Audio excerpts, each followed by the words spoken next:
It's now time for a closer look with Lennox Gasper, a program which takes an in-depth look at the government's works in and around communities in Region 10 and how these works are impacting the lives of residents. Welcome to A Closer Look. I'm Shaquille Bourne, filling in for Lennox Gasper. And today we have with us the CEO for Guyana Office for Investment, Dr. Peter Ramsaroop. That office is located within the office of the President. So Dr. Ramsaroop, welcome to the program. Thank you very much. And today we're talking all things investment for Region 10.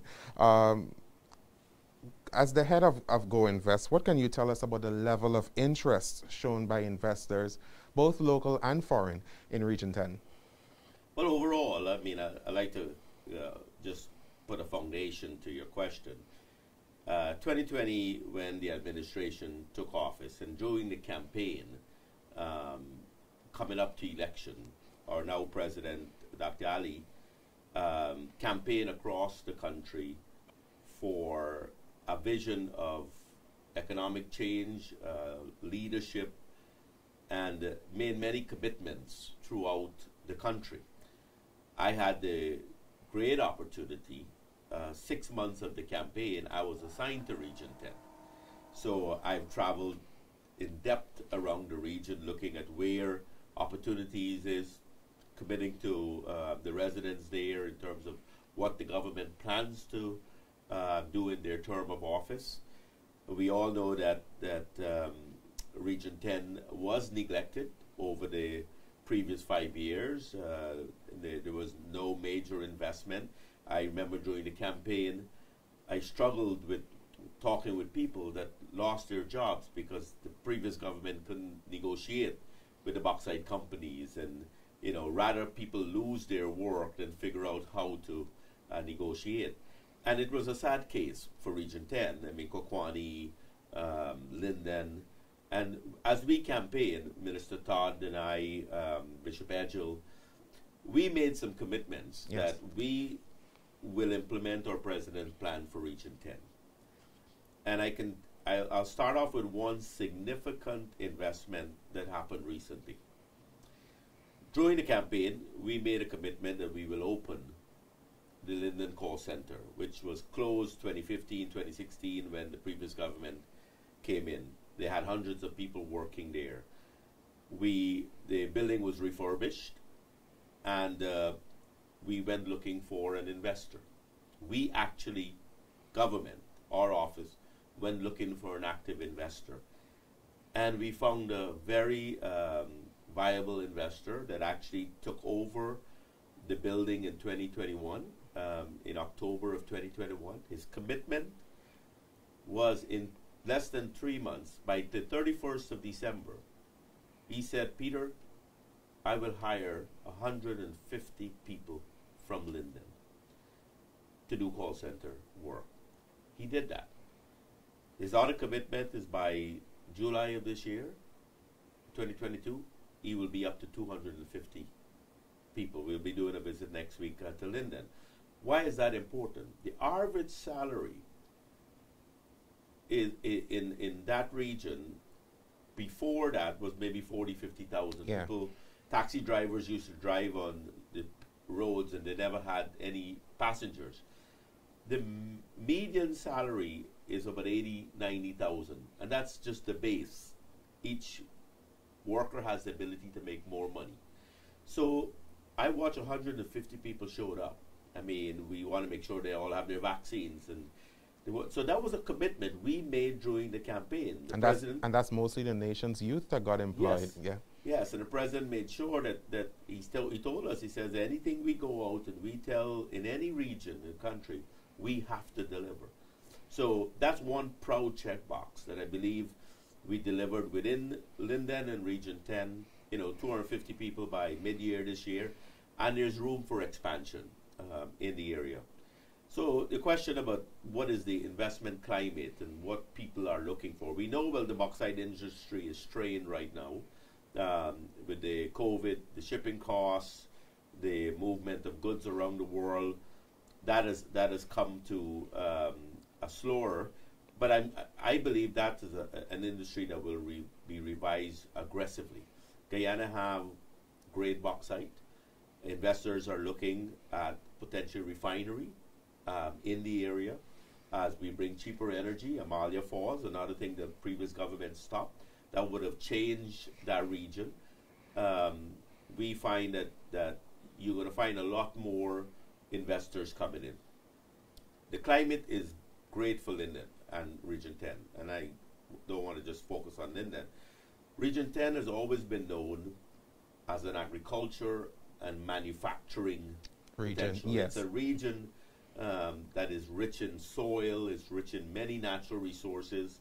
You've got the forest, agriculture. We are seeing big interest in agriculture. Ibidi, in the Berbice River, and you saw the consortium that was put together to grow soybeans. That's a $3 billion investment going into planting of soybeans and Correct. corn. I'll be meeting with a Brazilian investor later today that is coming in to do major soybean planting in Region 10. And so that's an area that we see will grow over time. And what does that mean? As you do the stock feed and you mill it maybe right there, you can then get into the livestock industry. So there's a lot of opportunities as Region 10 residents look across what government is doing. You have to figure out where you fit. You can't wait for government to say, well, this has happened. If you know that we're planting soybean and corn, you know that there are other industries coming, you got to figure out, what could I do to take piece of that? And that's where our investment outreaches will do. I plan to do a formal visit to Region 10, meet with the chairman and the REO and the private sector Chamber of Commerce to be able to describe what we are seeing out there and how they can help facilitate these investments in. The president believes in one Guyana. You talk about Region 10, there are many other regions out there that we're concentrating on, but we are focused on Region 10 also. Definitely. And, there are many other areas that I believe that we will see explode in 2022. We're waiting for the president's budget later this month. I think we will be pleasantly surprised at the rapid development that will take place. Imagine the RFP is already out for the bridges from Linden to Lethem. Yeah. You know what that will do for Guyana? The Brazilian president is due in next week. We've always talked about that road to Brazil, towards the Deepwater Harbor. Imagine that road coming through, maybe, go around Linden area, Region 10 is going through a big section of Region 10. Imagine thousands of 18-wheelers, trucks, coming through Guyana. They have to stop at gas stations. They have to get stop at shops and so Villages, on. Yes. So mind-boggling what will take place in Region 10. Again, you got to skate to where the puck is going to be. You got to get ready. You can't say, well, everybody else is benefiting. What's happened to me? That's your opportunity. So the climate, again, when we start looking at these major investments, and there's billions of dollars going to be spent on our bridges. Now, if you're in contracting, if you're in construction, you need to be employed, figuring out where.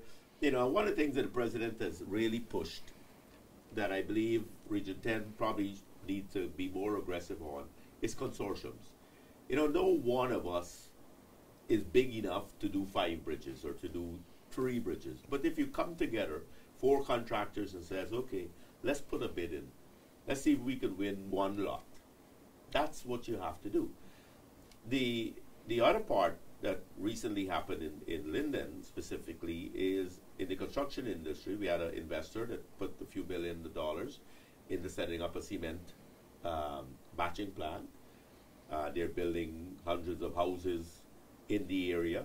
That created quite a bit of job. That was one investment that came through our office that right there in Linden that hired quite a few people to do the whole cement batching and the construction of houses.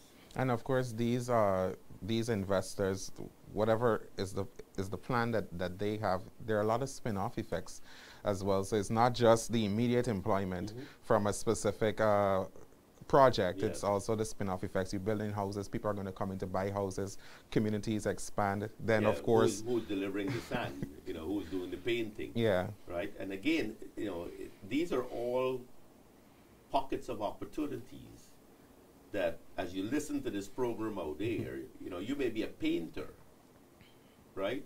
But it's 5 guys is a painter, also painters. So you put the 5 of you together, now you create a consortium. You can go after bigger work. You're not just painting one house. Now you get the contract for 100 houses. correct. Got to pool resources together in order to Yes, get the much bigger ticket items. Yes, and so we shouldn't complain if we don't do that, right? So as bigger companies come in, you got to be ready to deliver. The local content legislation is one of the best legislation that our government has produced. It will protect our local businesses in many, many areas. It will create opportunity for partnership with foreign companies. And, I see great improvements in Region 10. I mean, I personally, as I said, from the campaign, I've committed to ensure that what we said we will deliver, and the president has outlined a lot of those initiatives. And before we get to the part, I know you had spoken about, communicating or having meetings with the leadership in Region 10 and the business community and so on about some plans moving forward. You spoke about the soybean investor. If you can give us much more insight into that discussion that you will be having soon. Well, I mean, what you're seeing happening, I mean, the world needs food security. Guyana has vast lands, virgin lands. Region 10 is known for that. Region 10. I mean, so the science of planting soybean, it gets something to do with the acid. When you plant the soybean and then you plant the corn, it all interrelates. So one time you do soybean, one time you do corn, and you get better yields. Yeah. And so the consortium have proven that it's a good market for Guyana. Brazil has been known as the largest soybean producer out there. Why is that important for us? We were importing all our stock feed, so the cost for a pound of chicken was much more than we should be paying, because we're importing that. Now that the president has put out there a vision of this consortium, imagine, and this is a good story, all the 5 folks that got together in that consortium to plant the soybeans were competitors. But they all needed the stock feed for the poultry. And they're going to buy it back at their own market price, so nobody's getting an unfair competition. It's that simple. But other investors now are seeing the growth of the poultry industry. So if we can produce 1 million more pounds of chicken a month, and then we can export that to the Arab world or halal chicken, wherever they need it, then why not plant more soybean? So with the land availability, I think Region 10 will explode in agriculture sector. You saw the president's recent initiative of entrepreneurship with broccoli and cauliflower. Imagine we import all that stuff right now. Yeah. He's put the program where he built the shade houses and giving young people. Are we paying heavy prices for it? When you look at the hotel industry, this is part of the menu. Yes. And they're importing that. So if local farmers can provide that, I think that would be incredibly beneficial to the farmers up there. And our hospitality industry going to grow rapidly. We've got 1,000 new rooms that will be started or already started, and the rest this year that will come. Yeah. That's 4 or 5 new hotels starting to pop up. All with restaurants. All with restaurants, all with food. So young people got to say, sometimes it's not a sexy business. Maybe you're not wearing a suit and tie, or you may not be, but the fact that the vertical farming, for example, that the president has introduced, the hydroponic farming, is you can have a size of the studio, Yes. and it's like having an acre of land because you're going vertical in the pipes. The tomatoes grow. No space for roots to spread out and so on, so you and can do it. it's easy to manage. You can wear a suit Yeah. and go to work every day and manage. Yeah, because it's all available on your phone now. Yeah, So but the environment of where you're planting is not your forking yes, up. A you don't have to yard. tend to it all the time. Yeah. It's on your phone. You can manage. You can adjust the water levels Yes. and so on. I Yeah, think. so it's a great initiative that folks around Region 10 needs to look at to see how they can do some of this level of work too. So agriculture probably is one of the largest initiatives investment-wise right now. The other thing that we're seeing brewing is the whole cattle industry. And you know, as you go down the Berbice River from Kokwani, and it's beautiful cliffs and green grass, and people do a lot of cattle there. Yeah. The expansion of the cattle industry is what we're looking at. We import, 30 plus million US dollars worth of milk every year. Wow. Those boxes that we buy in the supermarket. Well, why? We should have more dairy cows and produce more milk. In Region 5, there's a milk plant going up. But we're finding investors coming in looking at the cattle industry, looking at the dairy industry. And in that part of the region, it's beautiful for cattle rearing and dairy rearing. And then, ecotourism. I was just about to speak on that. We're seeing a lot of startups in the region. I think the Minister of Tourism during Tourism Week activities, would have visited Region 10, and she engaged with some of the local prospective investors and some persons who would have had some of their businesses up and running in the tourism sector. And she said that Region 10 has a much potential for tourism with those beautiful lakes. We have Blue Lake and so on. So I'm hoping that we will see more of that with more persons approaching Go Invest for investment opportunities in Region 10, specifically as it relates to not just agriculture and mining and so on, but the softer touches, tourism. Tourism is big business. Yes. We know that Guyana is positioned around a set of Caribbean countries that are known for white sand beaches, but we have something a bit different, and much different rather, and much more appealing to offer. So I'm hoping to see some more of that. Can we speak about some of the activities? You touched lightly on that, that government will be hosting to promote investment opportunities in Region 10. Let me finish off the eco side. I mean, Okay. investors called me the other day, right next to the Blue Lake, and like over a dam, there's a Blackwater Creek, right? So imagine you're building an eco park, you're going from the Blackwater to the Blue Lake. Yeah. But the minister is right. I mean, the Region 10, I mean, you go to Kokwani, and you go down the Berbice River, and as it gets smaller, and the environment is so beautiful. And so I see Kokwani as a major ecotourism opportunity to develop. And as we look at the infrastructure changes that will happen as you upgrade airports around the country, I know I've been speaking to an investor that wants to look at the float planes, the seaplanes. Yeah.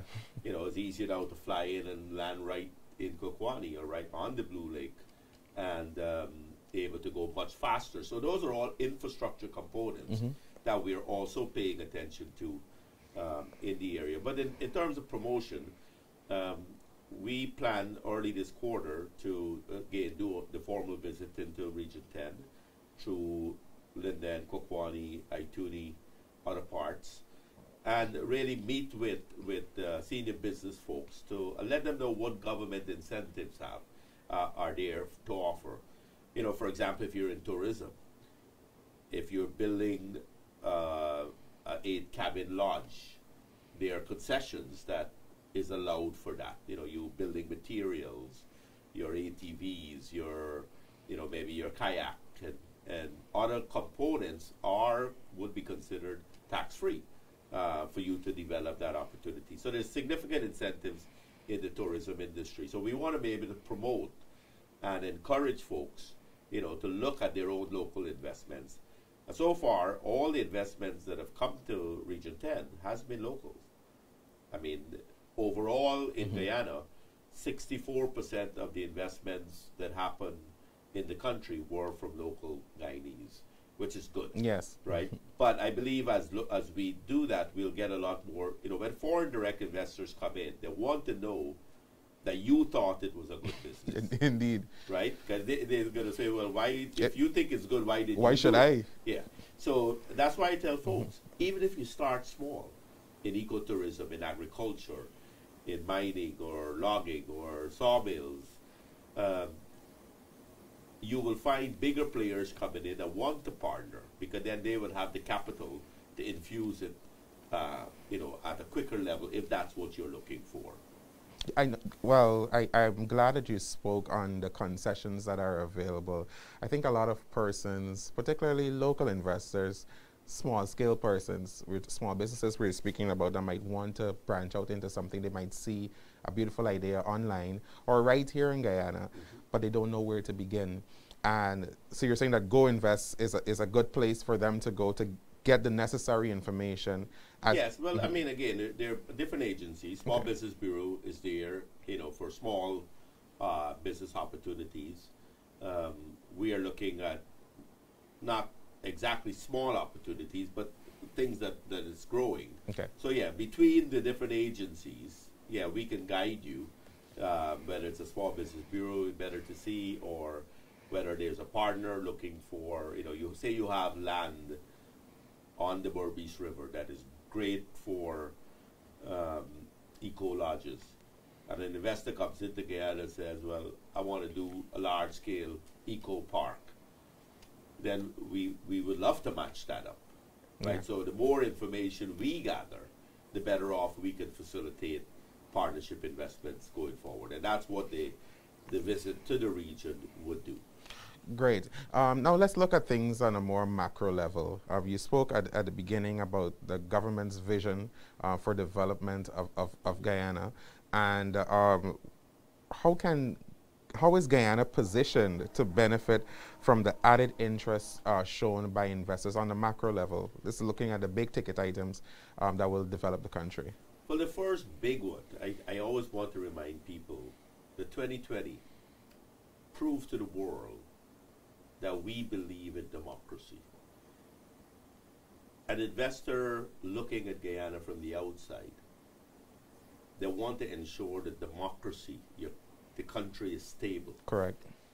You have transparency, you have accountability. And guess what? We've got a president with great vision, great leadership, great courage, and is so aggressive in ensuring that Guyana develops as quickly as possible. I watch our president in action, and people wonder if he does sleep. The fact that, when he speaks about one Guyana, and he speaks of all regions, but all Guyanese, I tell you, it's genuine there. He wants to see, no matter where you live in this country, you have to have piece of the pie. You have to get in there. But it requires us also to step out. And so the whole macro plan of the president in terms of, I term it transport economics. He's building 2,000 miles of new roads. They're looking at cutting the road from Sand Hill, from Linden area to Sand Hill to Bartica. You know what that do for that region? Opening up vast new lands that we would never have access to before. And that's what I find in his overall macro planning for the country. His PhD is in urban planning, so he understands how he needs to put the pieces together. Yeah. And he's doing it very well. And I believe that all the regions now have the ability to access the wealth that Guyana has found. We believe in prosperity. We would not feel well, and especially our president, if he meets anybody that says I didn't get a chance. And an opportunity to develop.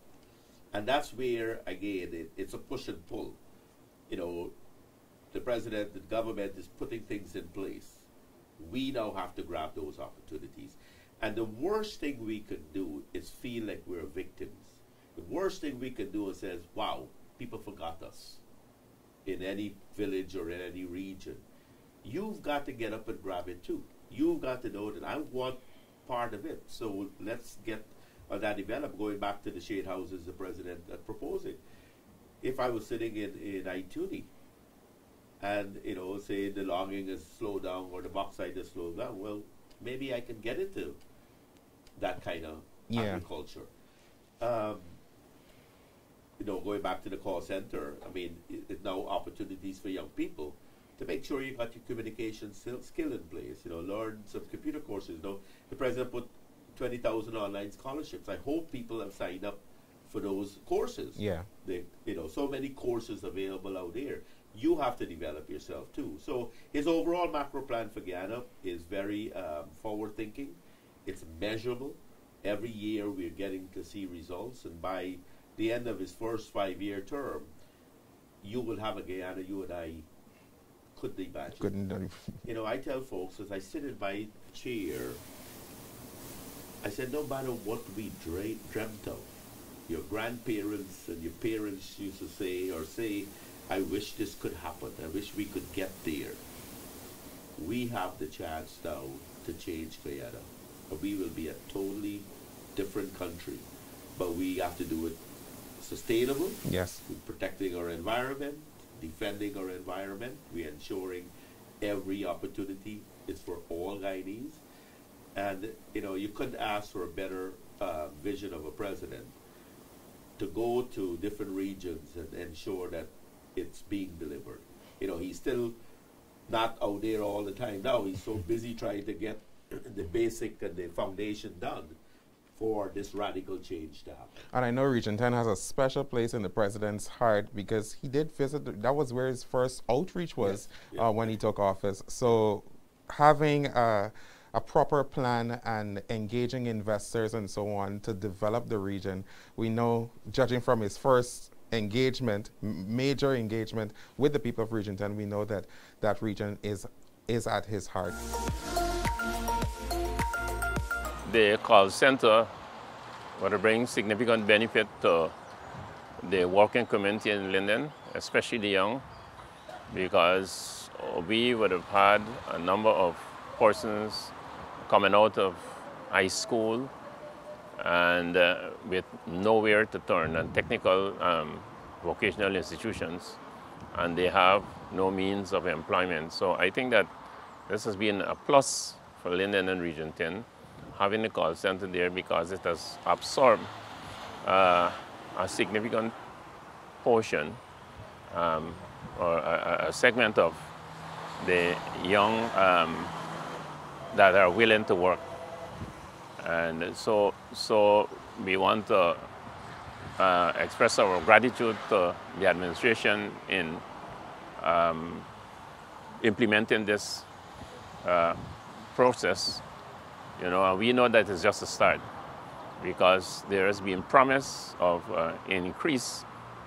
As it is now, there has been over 200 persons, about 200 persons being employed, and the promise is that later this year, by the end of this year, we'll have about that number being doubled.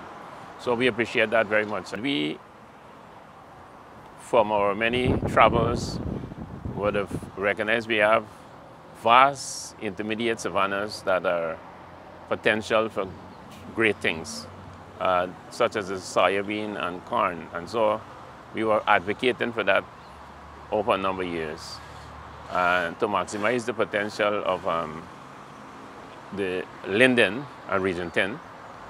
And, you know, because if there is anything that can transform the economy of Linden, it's agriculture, and not only agriculture, but tourism. Those are two main areas that I would say force on that can make a significant difference be transformative to the community of Region 10. And we are welcome in the fact that investors are now getting into the fray, that you know, there's now action in that direction. But soybean is one thing, but we also know that we have the potential to produce other form of agriculture, which is, you know, something that the world needs. And so we've been pressing for this kind of thing to happen, and we are happy to know that it's happening as it is now. Now, in the area of tourism, that is also a big area that we can, you know, really maximize the benefits, because we have our elite sand and clay and areas, and our creeks, many creeks, falls, our lakes, and these are areas that that we know our flora and fauna. We have also our various species of birds and life, and so we know that this could bring significant benefit to the community, and so we continue to advocate for that, because we know that this is something that, and the thing about tourism is that tourism includes everyone. It's something that we welcome, and we would be looking forward very much to that, because we have many concerns, and you know, this gives us an opportunity whereby we can vent our express our concerns, and we can able to, you know, get some amount of response. So viewers, that has been our time for today. We have been with Dr. Peter Ramsaroop, the CEO for Go Invest, speaking about investment opportunities in the region. We know that there are some items on the cards. There are further meetings to be had with investors, and this will continue throughout the president's first term in office. Do join us again for our another segment of A Closer Look.